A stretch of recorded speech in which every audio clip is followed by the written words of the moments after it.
The National Park Service is an agency of the United States federal government that manages all U.S. national parks, many American national monuments, and other conservation and historical properties with various title designations. It was created on August 25, 1916, by Congress through the National Park Service Organic Act. It is an agency of the United States Department of the Interior. Most of the direct management of the NPS is delegated by the Secretary of the Interior to the National Park Service Director, who must be confirmed by the Senate. As of 2008 update, 21,989 employees of the NPS oversee 409 units, of which 59 are designated national parks. The National Park Service will celebrate its centennial in 2016. On January 1, 2016, Pasadena Tournament of Roses will help kick off the celebration at the 2016 Rose Parade. The theme of the 2016 parade is Find Your Adventure, announced by tournament president Mike Mathieson for the 127th Rose Parade after taking office on January 15, 2015. History. The movement for an independent agency to oversee these federal lands was spearheaded by business magnate and conservationist Stephen Mather, as well as J. Horace McFarland. With the help of journalist Robert Sterling Yard, Mather ran a publicity campaign for the Department of the Interior. They wrote numerous articles that praised the scenic and historic qualities of the parks and the possibilities for educational, inspirational, and recreational benefits. This campaign resulted in the creation of a National Park Service. On August 25, 1916, President Woodrow Wilson signed a bill that mandated the agency to conserve the scenery and the natural and historic objects and wildlife therein, and to provide for the enjoyment of the same in such manner and by such means as will leave them unimpaired for the enjoyment of future generations.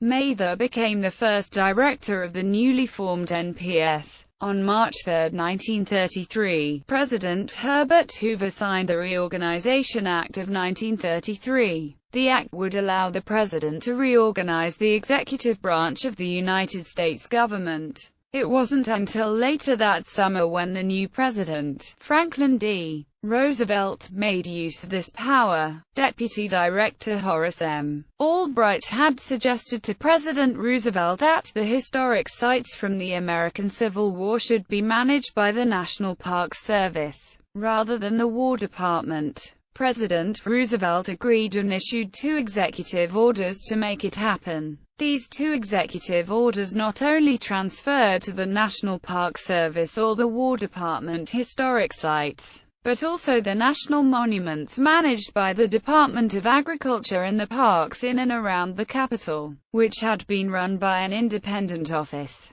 In 1951, Conrad Worth became director of the National Park Service and went to work on bringing park facilities up to the standards that the public expected. The demand for parks after the end of the World War II had left the parks overburdened with demands that could not be met. In 1952, with the support of President Dwight D. Eisenhower, he began Mission 66, a 10-year effort to upgrade and expand park facilities for the 50th anniversary of the Park Service. New parks were added to preserve unique resources and existing park facilities were upgraded and expanded. In 1966, as the Park Service turned 50 years old, emphasis began to turn from just saving great and wonderful scenery and unique natural features to making parks accessible to the public. Director George Hartzog began the process with the creation of the National Lake Shores and then National Recreation Areas. National Parks. Since its inception in 1916, the National Park Service has managed each of the United States' national parks, which have grown in number over the years to 59. Yellowstone National Park was the first national park in the United States. In 1872, there was no state government to manage it, so the federal government assumed direct control. Yosemite National Park began as a state park. The land for the park was donated by the federal government to the state of California in 1864 for perpetual conservation. Yosemite was later returned to federal ownership. At first, each national park was managed independently, with varying degrees of success. In Yellowstone, the civilian staff was replaced by the U.S. Army in 1886. Due to the irregularities in managing these national treasures, Stephen Mather petitioned the federal government to improve the situation. In response, Secretary of the Interior Franklin K. Lane challenged him to lobby for creating a new agency, the National Park Service, to manage all national parks and some national monuments. Mather was successful with the ratification of the National Park Service Organic Act in 1916. Later, the agency was given authority over other protected areas, many with varying designations as Congress created them. Directors. National Park System. The National Park System includes all properties managed by the National Park Service. The title or designation of a unit need not include the term park. Indeed, most do not. The system as a whole is considered to be a national treasure of the United States, and some of the more famous national parks and monuments are sometimes referred to metaphorically as crown jewels. The system encompasses approximately 84.4 million acres, of which more than 4.3 million acres remain in private ownership. The largest unit is Wrangell Street, Elias National Park and Preserve, Alaska. At 13,200,000 acres, it is over 16% of the entire system. The smallest unit in the system is Thaddeus Kosciuszko National Memorial, Pennsylvania, at 0.02 acre. In addition to administering its units and other properties, the National Park Service also provides technical and financial assistance to several affiliated areas authorized by Congress. The largest affiliated area is New Jersey Pinelands National Reserve at 1,164,025 acres. The smallest is Benjamin Franklin National Memorial at less than 0.01 acres. Although all units of the national park system in the United States are the responsibility of a single agency, they are all managed under individual pieces of authorizing legislation or, in the case of national monuments, created under the Antiquities Act,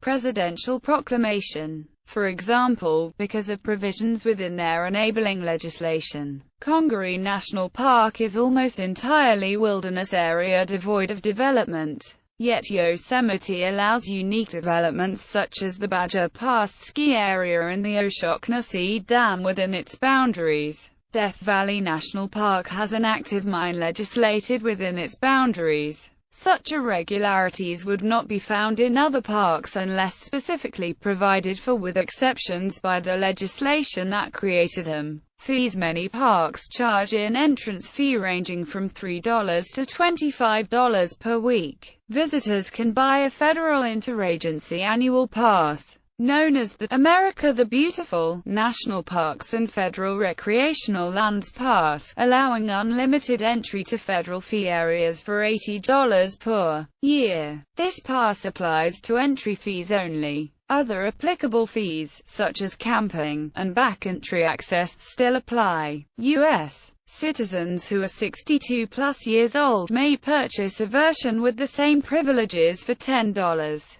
And citizens with permanent disabilities may receive a free version. Holdings. For current specifics and a multitude of information, see the Quick Facts section of the NPS website. Criteria. Most units of the National Park Service have been established by an act of Congress, with the President confirming the action by signing the act into law. The exception, under the Antiquities Act, allows the President to designate and protect areas as national monuments by executive order. Regardless of the method used, all parks are to be of national importance. A potential park should meet all four of the following standards. It is an outstanding example of a particular type of resource. It possesses exceptional value or quality in illustrating or interpreting the natural or cultural themes of our nation's heritage. It offers superlative opportunities for recreation, for public use and enjoyment, or for scientific study. It retains a high degree of integrity as a true, accurate, and relatively unspoiled example of the resource.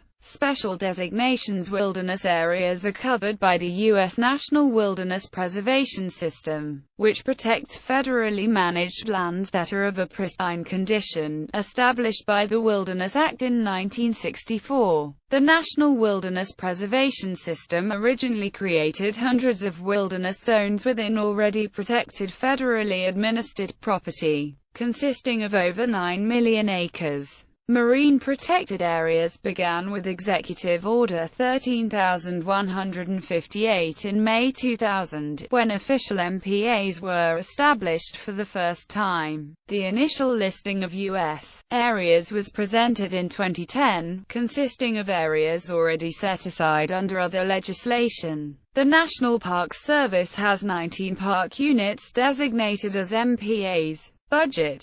The National Park Service's budget is divided into two primary areas, discretionary and mandatory spending. Within each of these areas, there are numerous specific purposes to which Congress directs the service's activities. The budget of the National Park Service includes discretionary spending, which is broken out into two portions: the direct operations of the national parks and the special initiatives. Listed separately are the special initiatives of the service for the year specified in the legislation. For fiscal year 2010, the service has been charged with 5 initiatives. They include stewardship and education, professional excellence, youth programs, climate impacts, and budget restructure and realignment. Discretionary spending. Discretionary spending includes the operations of the national parks, from which all park operations are paid. The United States Park Police funds cover the high-profile law enforcement operations at some of the large parks, i.e.,